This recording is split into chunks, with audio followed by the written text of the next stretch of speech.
How good will the Steelers defense be this upcoming NFL season? We got to talk about it. I want to give a special shout out to the sponsor of this video, Manscape. So Manscape recently just launched their Lawnmower 4.0. And listen, if you are a guy who does a lot of shaving underneath, the Lawnmower 4.0 is the perfect tool for you because, listen, my first time shaving a couple of months ago went terrible. I had a bunch of scrapes, I had a bunch of bruises, and I also had patches because I didn't finish the job. So when Manscaped sent me the Lawnmower 4.0, I used it, and I was a little bit scared, okay? Because I was like, I ain't trying to give myself patches and give myself injuries like I did last time, my first time shaving. But when I used the Lawnmower 4.0, let me tell you guys something. It was a easy process. I had no scrapes, no bruises. It was no pain. Listen, if you're a guy who does a lot of shaving underneath, make sure that you guys go ahead and cop the Lawnmower 4.0 using my promo code JT for 20% off plus free shipping off your Manscaped purchase. Once again, make sure that you guys use promo code JT for 20% off your purchase plus free shipping. Your balls will thank you. So last year, in my opinion, the Pittsburgh Steelers had the second best defense in the NFL behind the Los Angeles Rams. Now, when you look at the injuries that the Steelers had last year to some of their marquee players on the defense side of football, guys like Bud Dupree and linebacker Devin Bush, both instrumental parts of the Steelers defense got their seasons cut short. So the fact that the Steelers still, despite having so many injuries on defense, had the second best defense in the National Football League shows you that, one, the Steelers have one of the best coaching staffs in the NFL, led by head coach Mike Tomlin, and two, the Steelers not only have a lot of depth on defense, but they have one of the most talented defenses in all of football. Okay, now the biggest questions heading into, training camp or whatnot is going to be,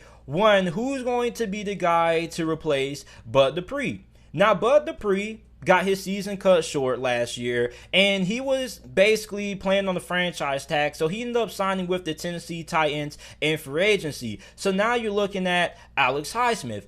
I think Alex Highsmith is going to be a great replacement for Bud Dupree. Now, yes, Bud Dupree is a huge loss. Okay, I'm going to miss seeing Bud Dupree in a Pittsburgh Steelers jersey, but I have a lot of confidence in Alex Highsmith. Now, Alex Highsmith came in and did a pretty good job in a few games that he started in as a rookie. He didn't have incredible numbers. He had 2 sacks, an interception, and a pass deflection, but I feel like if you give Alex Highsmith a full 16-game season, he's probably going to be an 8-9 sack guy.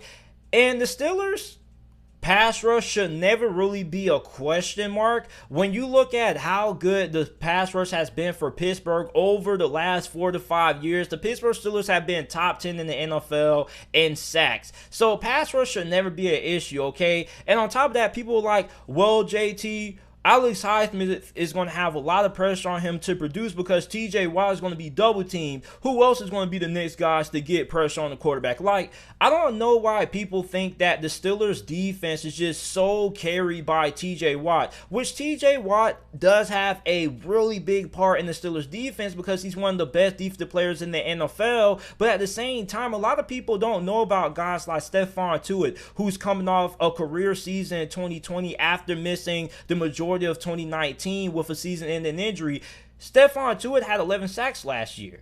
Okay, nobody seems to give him any attention. So you can double team TJ Watt all you want to, but you still have to worry about Stephon Tuitt. What about Cam Hayward, who kind of had a down year in 2020 last year with only 4 sacks? Like, everybody keeps saying, oh, losing Bud Dupree is a big loss, which I'm not denying that, okay? I will miss Bud Dupree, but at the same time, TJ Watt isn't just the focal point of the Steelers defense. There are other great players on the Steelers defensive line that a lot of people don't really give a lot of attention to. Stephon Tuitt, I don't know how he didn't end up being an All-Pro. He could have at least been a second-team All-Pro. I feel like Stephon Tuitt had a really phenomenal season. I feel like he's one of the best interior defensive linemen that we have in the NFL. Doesn't really get talked about a lot. What about Tyson Alualu? He's one of the best run stoppers in the NFL at his position. Like, there is so much talent on this defensive line for Pittsburgh that really losing Bud Dupree, yes, it's a loss, but at the same time, the Steelers always have guys who step up and come in and produce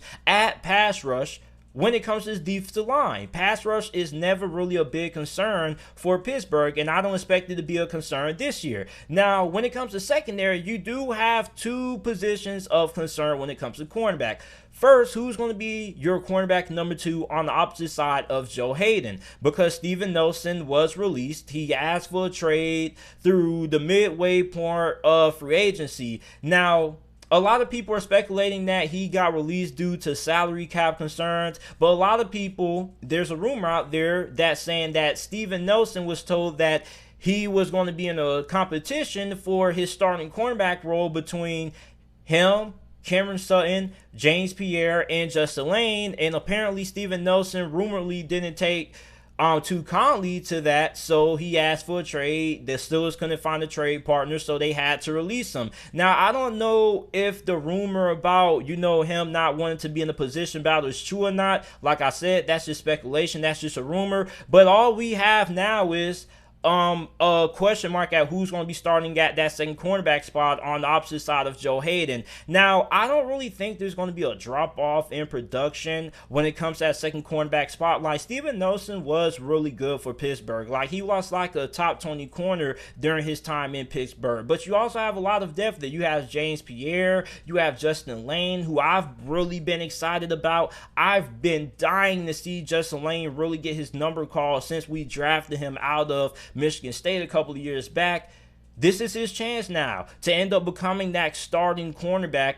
Then you got Cameron Sutton, who's pretty much going to be the slot corner for Pittsburgh if he doesn't end up winning that position battle for that outside cornerback spot, because Mike Hilton left for Cincinnati in free agency, which is also a really big loss as well. So for the Steelers, you're dealing with the loss of Bud Dupree. Okay, you lost Mike Hilton, who had a really big part in the Steelers defense as well. So those are two big positions that are going to be addressed when we get to fall camp. But overall, I'm not expecting too much of a drop-off in production when it comes to that cornerback spot. Like, Steven Nelson was a really good cornerback during his time, but there's also a lot of depth and a lot of talent. Like, James Pierre was probably one of the most talked about players throughout training camp for Pittsburgh last offseason, and he was like an undrafted rookie free agent, so the Steelers are really high on him. You also have undrafted rookie free agent Shakira Brown, who's also from Michigan State, so there's a lot of depth at that cornerback position. Like, there are a lot of teams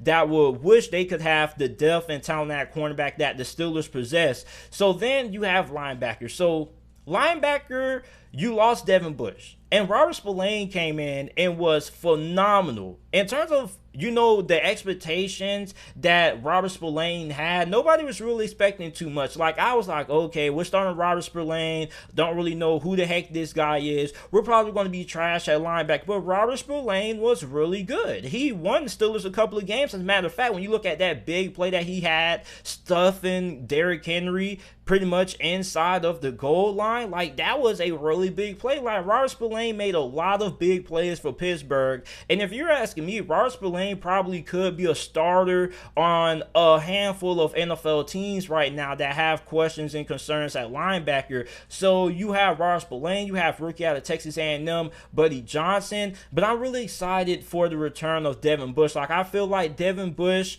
is going to end up becoming a Pro Bowl caliber player, and he's going to end up having a bounce back season like we saw Stephon Tuitt have last season when he was rehabbing from his 2019 season injury. So for Devin Bush, I'm really high on Devin Bush. I feel like he's going to end up becoming a Pro Bowl caliber player this year, and I feel like he's going to be back to how he was his rookie season, if not better. Then you have Joe Hayden, who Joe Hayden is still the best cornerback on the Steelers roster. I believe that we're seeing Joe Hayden play his last season in Pittsburgh. He's getting up there in age, and not only that, but I do think that he's really close to retiring, because it's been really phenomenal, the career turnaround that Joe Hayden had. Like, he got released by Cleveland, and everybody was saying that Joe Hayden was done. He comes to Pittsburgh, he has a bounce-back year. Then in 2019, he ends up making it to the Pro Bowl. Like, Joe Hayden has turned around his career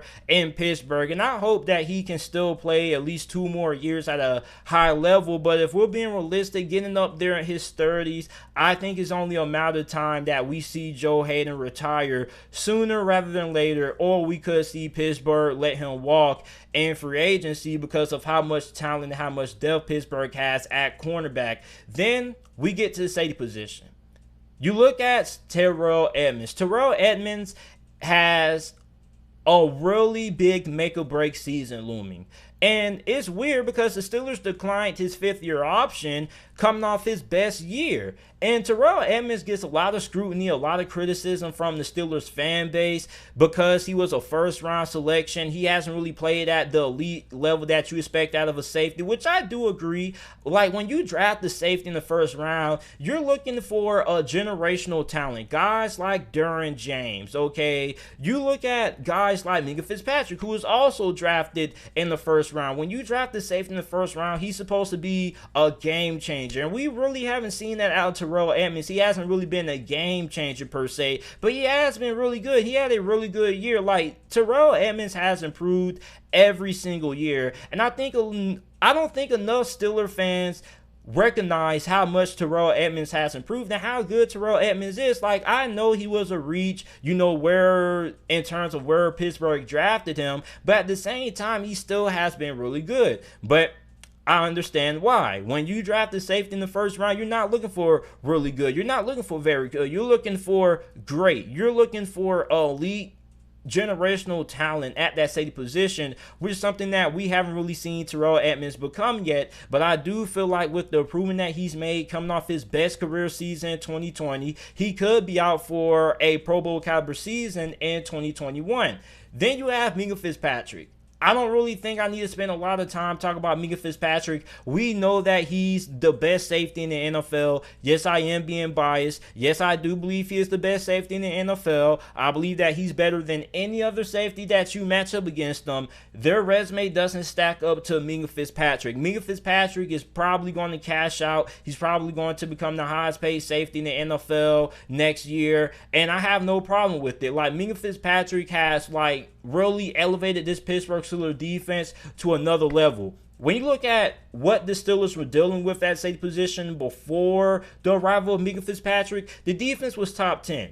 But the Steelers defense, if you look at the heyday of the Steel Curtain and the Steelers defense of the previous Super Bowl winning teams, they've always had great safety play. So you bring back a guy and Minkah Fitzpatrick and you bring back that elite level play at that safety position, and it takes your defense from, you know, top 10 to being amongst the best in the NFL. So I'm really excited about Minkah Fitzpatrick. I love Minkah Fitzpatrick. He's one of my favorite Steelers, and I expect him to be on the Steelers roster for the next years to come. So I'm not expecting a drop off when it comes to Steelers defense. I know a lot of people have question marks when it comes to the slot cornerback position, losing Mike Hilton. I know people have questions about the pass rush, but I'm not really concerned because, like I said, the Steelers have a lot of depth. They have a lot of talent. And if last season was anything of an indication about how good the Steelers defense was with the injuries they had, think about how good this defense is going to be this year being fully healthy. So let me know how you guys feel about the Pittsburgh Steelers defense going into the 2021 NFL season. Do you guys feel like they will decline? Do you guys still feel like they will be amongst one of the best defenses in the NFL? Make sure that you guys like the video, subscribe to the channel for more NFL videos and content, and thanks for watching.